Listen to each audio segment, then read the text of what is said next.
कोल्हापूर जिल्ह्यातील पंचगंगा नदीची पाण्याची पातळी आता 36 फुटाच्या वर आसपास गेलेली आहे। त्याचबरोबर राधानगरी धरणाचे 7ही दरवाजे उघडलेले आहेत। त्यामुळे कोल्हापुरातील पंचगंगा नदीची पाणी पातळी झपाट्याने वाढत आहे। या पाणी पातळी वाढली असली तरी कोल्हापुरामध्ये पूर स्थिती आता निर्माण होईल का हे पाहणी करण्यासाठी आता पाटबंधारे विभागाचे कार्यकर्ते अधिकारी हे नदीपात्रामध्ये पाण्याचा प्रवाह मोजत आहेत आणि कशा प्रकारे नियोजन करता येते हे पूर्ण कोल्हापूर प्रशासन पूर्ण आता अलर्ट मोड आहे।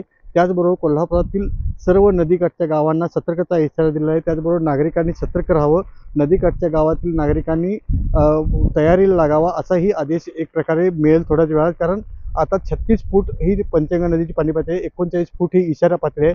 त्यामुळे धोका पातळीपर्यंत जर नदीची पाणी पातळी गेली तर पुराकडे ही वाटचाल होऊ शकते। त्यामुळे प्रशासन आता अलर्ट मोडवर आहे आणि कोल्हापुरातील सर्व नदीकाठच्या गावातील नागरिकांना सतर्कता इशारा नागरिकांना दिलेला आहे। अमरसिंह पाटील, जय महाराष्ट्र, कोल्हापूर।